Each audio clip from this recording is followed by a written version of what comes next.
culture when we were brought here during slavery. Even in Africa, when you have people who do commit mass murder like Idi Amin or other ones, is because they've been influenced by colonials or they're influenced by other religions.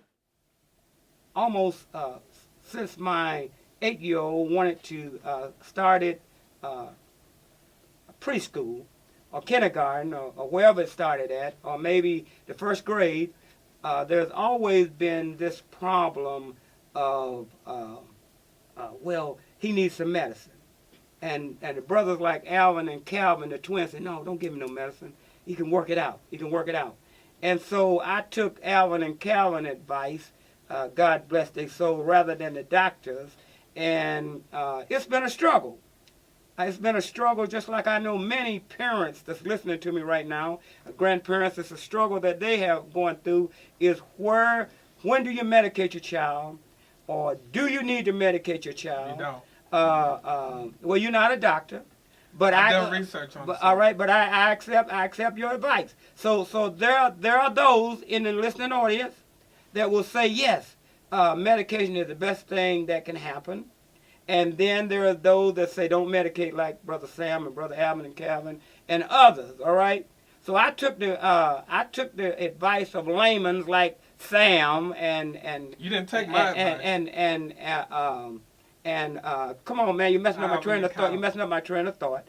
You just said you don't medicate, so that's not argumentative. My advice is to cut out the sugar. All right, it's not. All right, so but not medicate. Okay, well, don't my time. Let me finish my thought process, and then you can come in. All right. But I'm a single-minded person. If you cut in, it'll mess up my thought process. Okay. So anyway, the question is, many of you all have children in the black community, and I don't know that much about the white community, Tony Mustachio and all them, but I do know in the black community, one of the first things they want to do to a child is to medicate instead. And so I was reading this article in the Plain Dealer that talked about a young child that was going through the same situation. It takes a village to help 8-year-old King. This is the story of my young friend King Corper's mighty struggle with behavior and emotional problems, and why it has taken the entire village to help him manage it all. When you meet King, you are at first struck by his sweet, heart-shaped face, his warm smile, and his enduring obsession with the Skylanders superheroes. He finds a way to work with them into nearly every conversation. But his mom, Contessa, says that too often, King's reserved demeanor gives ways to bouts of emotional instability, crying jags, and violence when his daily routine is disrupted at home or at school. King, who is 8 years old, was diagnosed in kindergarten with ADHD and has been taking medicine twice a day to control it. But the problems have persisted. He once stabbed a classmate with a pencil for teasing him, and he routinely has emotional meltdowns when someone sits in his usual seat. The Corpus Kids Charter School has sent a counselor in October to conduct an intake interview with King at his home, after which he was expected to meet with the counselor on a weekly basis to work on his attention problems, decrease his impulsive behaviors, and improve his communication and active listening skills.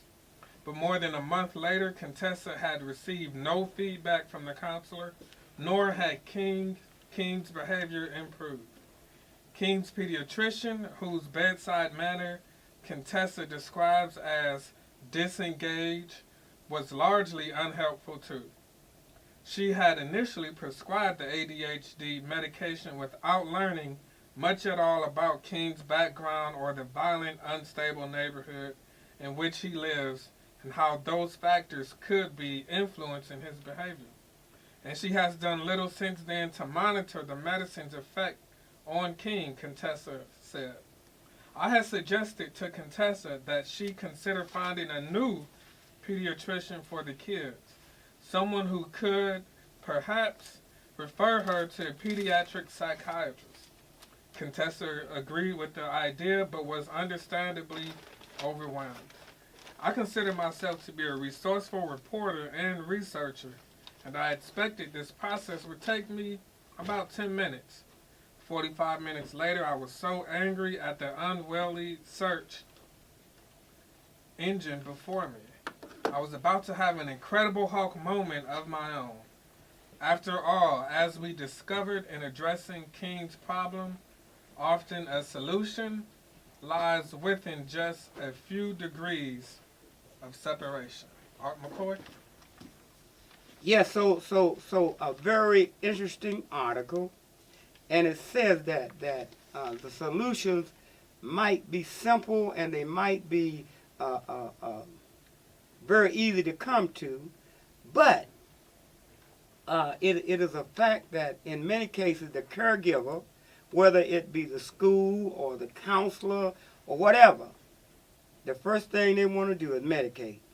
And so my question with medication, Brother Ted just came in the studio. My question with medication is once you give it to once you start medicating a child at 8 or 7 or 5 or 4, is this a lifetime of medication, or will this medication lead to other addictions or what? It's just so much that questionable.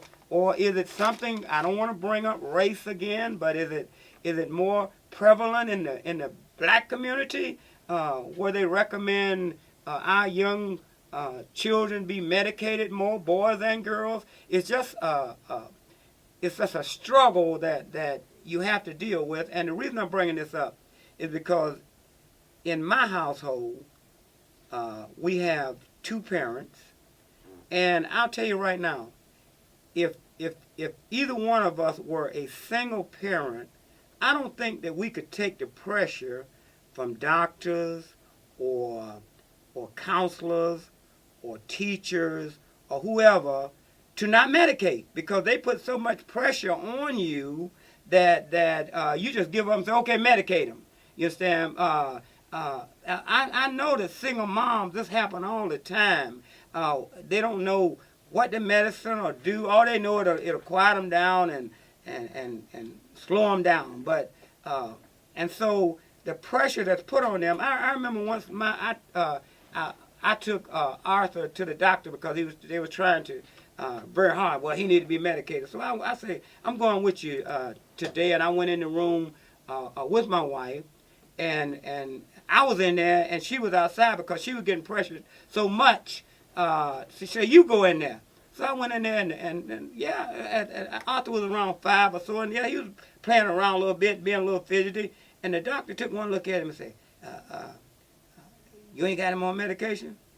I said, no, that's something that we need to discuss. And he looked at me in the most disgusting way and said, look at him, you know, and I thought that was really something to behold. So who's on the phone line? Talk to me.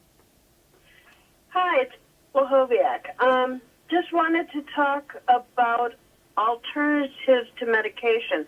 And I must say, in the process of calling, I missed the last couple minutes of your conversation, so I apologize if I'm saying something that's been said or relates, otherwise to something that I didn't hear. But anyway, when you study about ADHD, one of the things that all of the formal medical literature says is that you need a behavioral program first. That's the first step.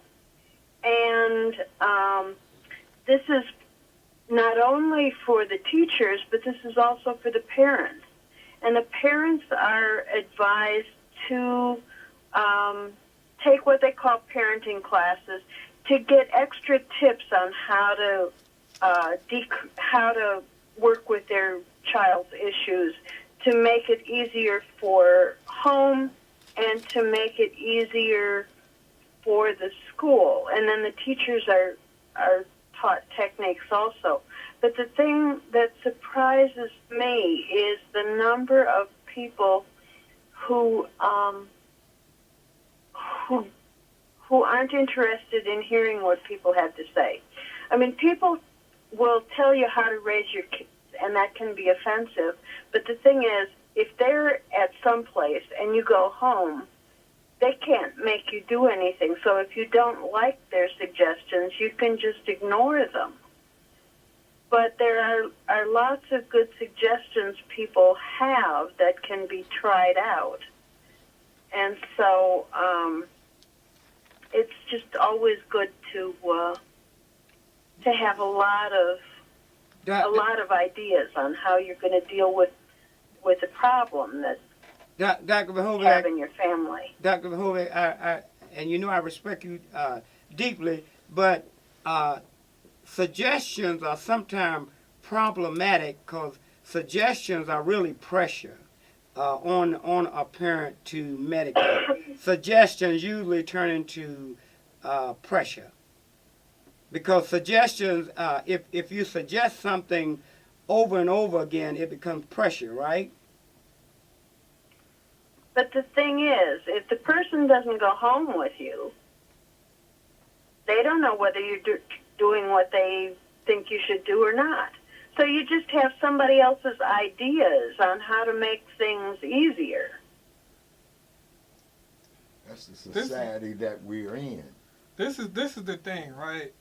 Sometimes we overthink and over-rationalize things, and because we see it get so much media attention, we tend to think that blow-up of media attention, then it must be a very difficult solution. And that is the instance with ADHD. Diet and environment plays a big role, and the majority of the role in this situation. I've been in a situation dealing with someone's children or child, and we resolved the situation, changing the diet and making it a better environment. With that being said, Art McCoy, you're a businessman. Medicine is a business. I understand that clearly. It's a business. All right. They want to make money. I understand that clearly. Let me hear more from the doctor. Go ahead, ma'am. Well, I certainly agree that improving the diet is always a good thing. I mean, most people eat too much sugar, eat too much salt, eat too much fat, don't eat enough vegetables. A lot of people don't eat enough fruit. Instead of getting plain protein, they get protein that has a lot of fat and preservatives on it. And, you know, most people don't get their 3 to 5 servings. Dr. Verhoeven, And you're cutting off. Go ahead. well, it's just that it's important to get a good diet. That's always true. And a lot of our kids don't get to bed on time. And they stay up too late, and so they're tired in school. And I know that when I'm tired, I'm more likely to be crabby. And I'm not very likely to be as interested in whatever it is somebody else wants me to be interested in. So Dr. Verhoeven, for the sake of time, in today's society, I like to deal with the black community, with the way the living conditions is, the way the diet is, the way you all gonna recommend medicine, ain't you? Because I know Sam talking about diet, but let's be honest with you. We ain't okay, all right, but our community is not your experience. But our community ain't gonna cut out no sugar. Our community is as a whole is diet is not going to get no better. Okay, all right. So because of that, the only solution in reality, doctor, is medicine, right? Medicate. No. What is No. the solution? And what I was talking to you before about was suggestions Okay, if you on can't parenting. if you can't change a single parent relationship with their children, what are you going to do? What's the solution? Except meditate. You're going to talk to them about bedtime stories and about directing them to positive ways of getting their kids to to behave better, turning off the TV. We have good stats that kids who watch TV have much worse behavior.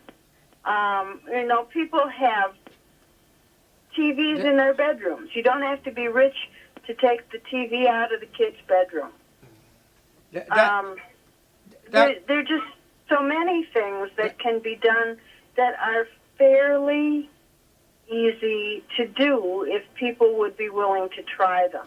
Dr. Verhoeven, this is a deep subject. I shouldn't have brought it up because my time is limited because of the first subject that we had on. It ran longer than it was supposed to. I wish you could have got on that subject. Next week, I'm going to bring back, I'm going to get all the advice I can. I'm going to keep my mouth shut, and I'm going to get the advice on ADHD, on what advice you can give me about this. Should we medicate our community or should we not? Our children, all right? Pros and cons. I'm not a big medication person, just so you know. I'm glad to hear that because I thought you was. Talk to me. Yes. Listen, I was listening to you, but I'm not a doctor, but I work for the school board. I'm a teacher assistant. If you have a child that you see have any little issues as far as active, now I can deal with younger kids as far as you stated 8 years old. Get him into some kind of activity like maybe karate, because lots of those younger boys and girls, they like to move around and do little things that you, the mother or father, and you say, oh, what's wrong? Get them in karate first and see how they react. Then you keep moving them into other activities. Give him a jump rope. Give him something that he can motivate himself. And likely, I think you'll change because, see, I'd be watching in the school classes, and a lot of them, they have their first graders, second, third. Majority of them, don't give them the medicine. I don't agree. It's just what you say. It's money. Mm-hmm. Thank you. Lord have mercy. So we got two that don't medicate. Mm-hmm. So Ted, what's your opinion, quickly? Yeah, no, don't talk medicate. Right into the mic. Don't Ted. medicate. No medication. Yes. What effect does the medication have on your organs? And then the children, they got so much stuff. They don't have time to be